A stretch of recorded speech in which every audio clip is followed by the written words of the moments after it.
हाँ ठीक है, चलो बाय कर लेना। युग आएगा भी, युग आएगा, ठीक है। खुश रहे बेटा, खुश रहे, खुश रहे। जय श्री राम। आओ, खुश रहो, खुश रहो। जय राम जी करो, जय राम जी। जय श्री राम, जय श्री राम, जय श्री राम। आजा आजा गुड़िया रानी आजा। ऐसे मामी को बाय कर दो, मामी को बाय कर दो, मामी बाय कर दो, बाय बाय। नहीं नहीं चलो ठीक है, यहीं से छू लिए, कोई बात नहीं, छू लिए चलो।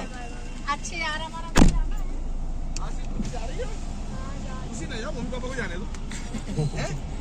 बाय कर दो, बाय कर दो। क्या हुआ, युग नहीं आया? अरे भाभी, बाबू भैया, बाबू भैया, बाबू भैया कहना जल्दी आ जाओ। अरे सुख मिले।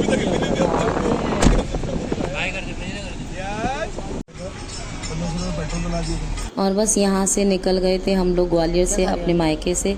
फिर रास्ते में भूख लगी तो सोचा ग्वालियर जाने के पहले ही थोड़ा सा कुछ चाट वाट खा लें, क्योंकि हमारे एमपी में चाट बहुत अच्छी लगती है। और पता नहीं अब वापस कब आना होगा, 2 साल 3 साल पता नहीं, क्योंकि अब मैं थोड़ा लंबा ही रुकने वाली हूँ। जब तक कोई वाजिब वजह नहीं होगी आने की, मुश्किल ही है मेरा आना। तो बस यहाँ पर निकल रहे थे, सुहाना सफ़र था। और इतने में मेरी जेठानी का कॉल आता है कि आ जाओ एक बार, क्योंकि उनका कुछ सामान मेरे पास रह जाता है, मतलब घर पे रह गया था जो उन्होंने मुझे रखने बोला था। लेकिन इतना लेट हो गया था, 2-3 दिन हमें जाने को भी लेट हो गया था। उससे पहले पड़े थे, मंदिर बड़ा था हनुमान दादा का, ये प्रसिद्ध मंदिर है दंदरुआ सरकार, सॉरी 84 के हनुमान जी इनका नाम है। दंदरुआ सरकार की बार बार याद आ जाती तो उनका भी मैं नाम लेती रहती हूँ। ये 84 हनुमान दादा का और बहुत ही प्रसिद्ध मंदिर है ये। साक्षात स्वयं प्रकट हुए प्रभु हैं यहाँ पर, और दर्शन मात्र से बिगड़े हुए कार्य बन जाते। तो मेरे साथ तो मेरी किस्मत ऐसी है कि मुझे हर जगह प्रभु के दर्शन हो जाते हैं। और यहाँ बैठे थे मेरे भोलेनाथ, तो इन पर हमने अभिषेक किया, जल अभिषेक किया, मैंने किया, श्रेया ने किया, हम दोनों ने ही मिलकर जल अभिषेक किया। और बहुत अच्छे से मंगलमय यात्रा की कामना की कि लाइफ में जो भी कुछ हुआ है उसे पीछे छोड़कर आगे की ज़िंदगी शुरू करते हैं। अपने दिल में किसी के लिए बैर नहीं है, मन में किसी के लिए घृणा नहीं, सब कुछ छोड़कर, पीछे छोड़कर जो जैसा करेगा वो वैसा ही भरेगा। क्योंकि सामने वाला कितना गलत है ये बहुत अच्छे से जानता है, और गलत होने के बावजूद वो खुद को सही साबित करने में लगा हुआ है, खुद के लिए ही लड़ रहा है। जबकि वो गलत कर रहा है, उसे पता है, हर एक इंसान गलत कर रहा है। जो मेरे साथ जिसने गलत किया है, या किसी के भी साथ जो गलत करता है, ईश्वर कभी उसे क्षमा नहीं करता और ना ही करेगा। इतना तो मैं आज नहीं तो कल परिणाम मिलते ही मिलते। बस इसी भावना से सब प्रभु के ऊपर छोड़कर, मैं होती ही कौन, मैं क्या ही किसी का कर सकती। अगर कुछ कर सकती तो अपना ही बचा लेती, लेकिन मैं बहुत सी चीज़ें अपनी नहीं बचा पाई। और लोग छल करते रहे, कपट करते रहे। और एक चीज़ मैं, जो भी व्यूवर्स मुझे देखना चाहते हैं ना, मैं बस यही कहूँगी, किसी पर भी आँख बंद कर विश्वास मत करना। क्योंकि जिससे आप सबसे ज़्यादा विश्वास करेंगे ना, वही आपकी पीठ के पीछे छुरा भोंकने वाला होगा। इसलिए अगर आप प्रभु की भक्ति करते हैं तो स्वयं प्रभु को पर समर्पित रहें। और हाँ, किसी से कुछ कहने की भी ज़रूरत नहीं है, ठीक है, समय के अनुसार आपने कह भी दिया, लेकिन उसको छोड़ दो। तो कर्मों का हिसाब करने वाले सिर्फ और सिर्फ प्रभु हैं। आप बस किसी का गलत मत करना। अगर वाणी से, हाँ हो सकता है मैंने अपने मुंह से बोल दिया हो या किसी को हानि पहुंचाई हो, लेकिन एक बात बस मैं इतना जानती हूँ कि मैंने किसी के साथ गलत नहीं किया, किसी का छीना नहीं है, किसी का हक नहीं खाया है, और किसी के बच्चे को बद्दुआ नहीं दी है, या किसी के पति को बद्दुआ नहीं दी है। जैसे मेरे साथ हुआ, बहुत सी ऐसी चीज़ें हुई हैं जो मैं आज खुलकर नहीं बता पा रही हूँ। मेरे जो हस्बैंड है ना, उन्होंने अपनी पूरी ज़िंदगी अपने परिवार के लिए, अपने लिए लगा दी। उन्होंने कभी सोचा नहीं कि कौन मेरा है, कौन अपना है। और उन्होंने जो भी उनके पास रहता है, या जो भी जिस तरीके से वो मदद कर पाते थे या कर रहे थे, वो उन्होंने हर सक्षम प्रयास किया। बदले में उन्हें कभी भी पैसा, रुपया और धन दौलत तो बहुत दूर की बात है, वो सम्मान भी उन्हें नहीं मिला जिसके वो असली हकदार हैं। और सामने से इंसान ने उन्हें इतना धोखा, मतलब अपनों ने ही इतना धोखा, इतना छल, इतना कपट सामने से किया। लेकिन मैं इतना जानती हूं, उनकी आंखों में आए एक आंसू का हिसाब मेरे प्रभु लेंगे। क्योंकि मुझे पूरा यकीन है बहुत गलत हुआ है मेरे हस्बैंड के साथ, मेरे परिवार के साथ, और सबसे ज़्यादा मेरे बच्चों के साथ। मेरे बच्चों का हक छीना गया है। बहुत सी चीज़ें ऐसी की गई हैं जिसके बारे में समय रहते मैं ज़रूर बताऊंगी। बस यहाँ से बस सफ़र को तय करते हुए मैं आगे चल रही थी। और बस जाने का झांसी हम लोगों को मेरी जेठानी के घर में। वो बहुत एक अच्छे इंसान है, बहुत ही सुलझी हुई इंसान है। बहुत कुछ उनके साथ जो हुआ है मुझे मालूम पड़ा है इस दौरान। मुझे तो पता ही नहीं था कि मेरे पीठ पीछे इतना सब कुछ हो रहा है, और मैं इन सब चीज़ों से अनभिज्ञ थी। और मुझे जो चीज़ें पता पड़ी मेरे लिए एक शौक से जैसा है। जैसे मैं उतनी ही दुखी हुई जब मेरे 2 बच्चे ख़त्म हुए थे, जब मेरी सास ख़त्म हुई थी। जो दुख जिनसे मैं ज़्यादा करीब थी उन्हें खोने पर जितना मुझे दुख हुआ, मेरी माँ के खोने पर, आज ये सब जानकर, ये सब सुनकर मुझे उतना ही दुख हुआ है जो इस समय में मेरे साथ हुआ, जो मैंने जाना। बस और यहाँ मैं पहुँच गई थी अपनी जेठानी के घर, और तैयार हो रहे थे। रात को उन्होंने खाना वाना बना के रखा था, हम लोगों ने खाना खाया। वो कुछ सूट नहीं किया। सुबह का टाइम है जब हम लोग निकल रहे थे, तो मैंने ब्रेड वगैरह गर्म करके दी थी इन लोगों को, तो ब्रेड और चाय। और जेठानी जी भी उठ गई थी, उन्होंने चाय नहीं पिया था। हम लोग बस थोड़ी देर बात, ज़्यादा बात भी नहीं कर पाए। उनका जो बॉटल था मेरे पास, टिफ़िन था जो मैं लेकर आई थी, वो मैंने उन्हें वापस किया और बस बाय बाय सी यू किया, क्योंकि हमारे पास वक्त कम था, पहले से ही बहुत लेट हो गया था। मेरे इतनी कर लो ताई को, बाय कर लो, बाय कर लो, बाय जयराम जी, बाय बाय करो, अन्य बाय करो ताई को।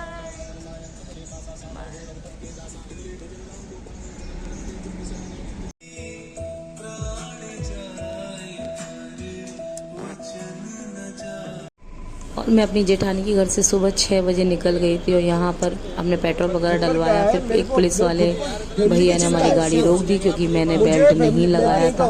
बट जैसे कि मैंने आपको बताया मेरे 5 ऑपरेशन हो गए, तो मुझे पेन हो रहा था, और जब मैं टेंशन में होती या तकलीफ में होती तो मेरा ये पेन बढ़ जाता है। तो जब मैंने उनको बताया तो वो थोड़ा समझ गए। तो यहाँ पर मैंने थोड़ा शूट भी किया, क्योंकि कभी ऐसे हालातों में फंस जाएँ तो हमें शूट ज़रूर करना चाहिए, क्योंकि कभी कभी जो होते हैं पुलिस, वो भी हमारे साथ कुछ रॉन्ग कर देते हैं, गलत चार्ज वगैरह लगा दें। तो इसी के लिए मैंने शूट करने लगी थी। और बस यहाँ पर फिर हमारा सुहाना सफ़र स्टार्ट हुआ। बहुत अच्छे से हम लोग आगे बढ़ रहे थे, और रास्ता अच्छे से हमारा तय हो रहा था। और बस ज़िंदगी के बहुत सारे पेट्रोल पंप पे वॉशरूम के लिए, और मैं सो गई थी थोड़ी देर के लिए, तो भी आ गए हैं। चलो चलो, वो क्या लिक्विड में नहीं है? बच्चा पेस्ट खा रहा है, कैसे खाते हो इसको? और यहाँ पर आन्या देख रही थी गोला, यानी कि भारती सिंह का ब्लॉग। देखते देखते मैं उसे कुछ खिला रही थी, और बस यहाँ पर अच्छे से फन लेवल करते हुए फन स्टार्ट में हम लोग सारी भूली बिसरी यादों को पीछे छोड़ते हुए जो भी कुछ हुआ। और आज भी ना, मैं सच बोलूँ तो मैं और मेरे पति ना, आज जब मैं मुंबई आ गई हूँ, मैं ये ब्लॉग मुंबई से ही बना रही हूँ, शूट कर रही हूँ, आज भी सब किसी के लिए ना बस यही सोचा है, सब प्रभु के हाथ में छोड़ा है। भगवान सबका भला करे, सबको सुखी रखे। बस जो गलत करे उसका हिसाब गलत ही हो। और अब मेरे को ना किसी से उम्मीद नहीं रही है, कुछ भी नहीं। मैं सिर्फ अपने प्रभु के साथ और अपने परिवार के लिए अब मुझे काम करना है। अच्छे वीडियो आप लोगों के लिए लेकर आना है। आपके सबके आशीर्वाद के सपोर्ट की ज़रूरत है मुझे, जो मुझे आप प्लीज़ देते रहना। लाइक ज़रूर करना, शेयर करना, चैनल को सब्सक्राइब कर लेना प्लीज़ प्लीज़ प्लीज़। इसे जितना हो सके शेयर किया कीजिए। और बहुत अच्छे भक्ति, इसलिए मैं जल्दी ये वीडियो डाल रही हूँ। ज़्यादा शूट भी नहीं किया है मैंने। आप लोग मुझे बहुत मैसेज कर रहे थे कि दीदी प्लीज़ वीडियो डालिए, आप कहाँ हैं, क्या है, फंक्शंस कैसा रहा, क्या ये वो फलाना ठिकाना। तो मैं आपको क्या ही बताऊँ। मैंने जैसे कि बोला, बहुत सी चीज़ें हैं जो मेरे दिल में हैं, और मैं चाहूँ तो भी इस समय मैं आपको नहीं बता सकती, क्योंकि मुझे ऐसा लगता है कि ये राइट समय नहीं है। हाँ, लेकिन सब कुछ है मेरे पास जो मैं विद सबूत आपको बता सकती हूँ। लेकिन समय आने पर अगर मुझे उसकी ज़रूरत लगी, अगर ऐसा कुछ हुआ जो मैं नहीं चाहती कि हो, तो मैं ज़रूर आप सबके सामने वो चीज़ें रखूँगी। और क्योंकि आप ही मेरी फैमिली के जैसे हैं, और आपको सच जानने का पूरा हक है। क्योंकि कल कुछ होगा तो आप ज़रूर कहेंगे कि दीदी आपने तब क्यों नहीं बताया, अब क्यों बता रहे हो। इसलिए समय पे थोड़ा बहुत हिंट देना सही भी है, ठीक है। लेकिन मैं इतना ही कहूँगी कि किसी पर भी आँख बंद करके विश्वास ना करें। जीवन में आपको कभी भी कोई भी धोखा दे सकता है, तो हमेशा अपनी आंखें खुली रखें, और हर इंसान के साथ उतना ही करें जितना उसकी औकात तो बहुत बड़ी बात हो जाएगी। मतलब जितना लिया है वो आपके साथ कर रहा है। और मैं और मेरे हस्बैंड ऐसे है ना कि हमें किसी ने कुछ किया या ना किया हो, लेकिन हमने दिल खोल कर, चाहे वो हमारी फैमिली हो, चाहे हमारे कोई भी हो, मतलब जिन्हें हम जानते हैं, दिल खोल कर किया। हमने कभी उसमें रिटर्न हमें मिलेगा ये सोच कर कभी किया ही नहीं। हर किसी को इज्जत दी, जितना देना चाहिए उससे ज़्यादा दिया। और बस यही सोचा कि नहीं, हमारी फैमिली है, हमारा परिवार है।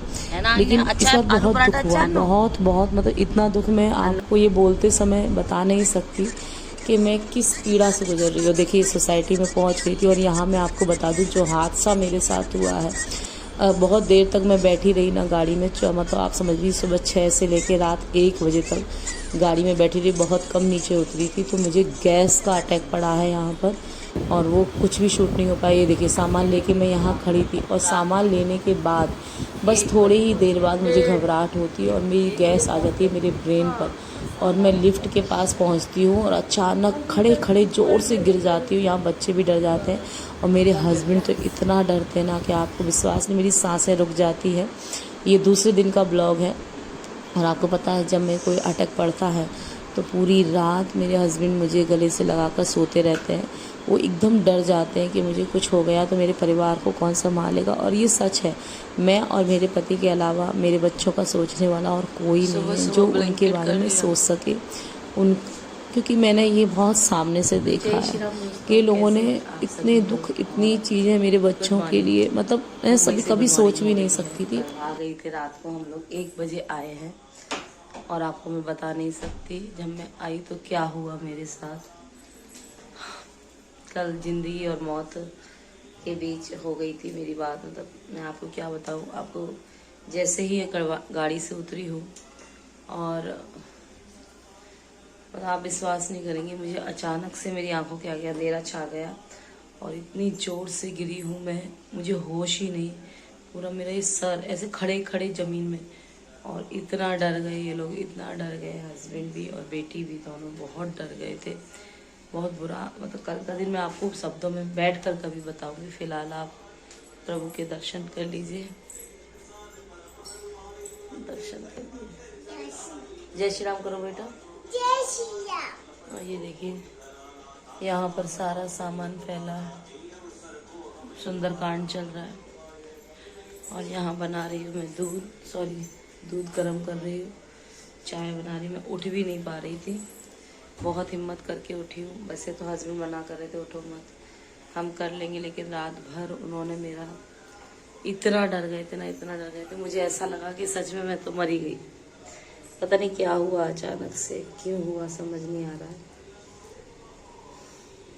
चलिए थोड़ी देर से आपसे मिलते। यहाँ पर चाय बन गई है तीनों की, थोड़ी सी पापड़ी ले लिए, ये फ्रूट्स और ब्रेड में फ्रिज में रख देती हूँ।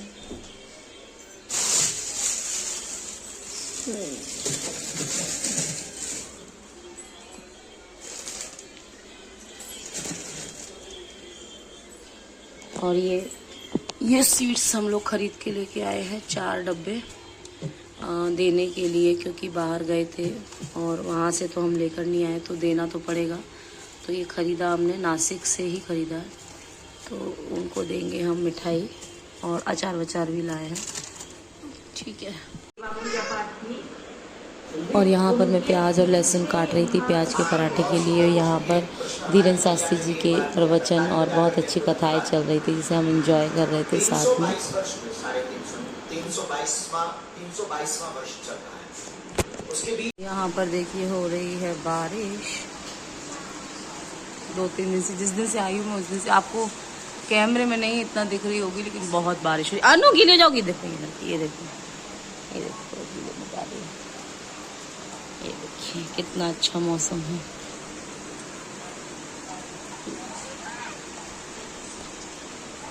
आजा।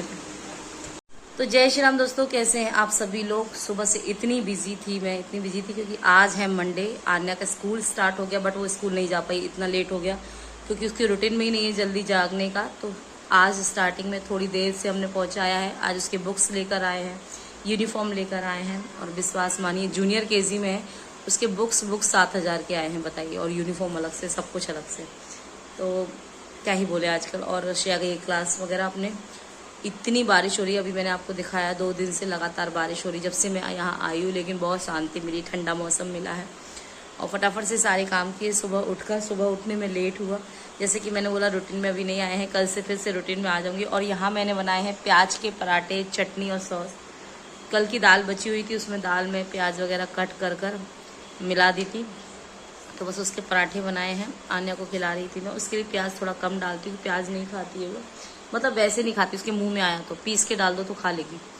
तो बस थोड़ी देर से खाना खा के मिलती हूँ। अब मैं खाना खाने जा रही हूँ, आपको पता कितना टाइम हो रहा है, 1:30। इस समय में जाके खाना खा रही हूँ, ना कोई नाश्ता किया ना कुछ। तो चलो जल्दी से फटाफट खा लेते हैं, फिर मिलती हूँ आप लोगों से।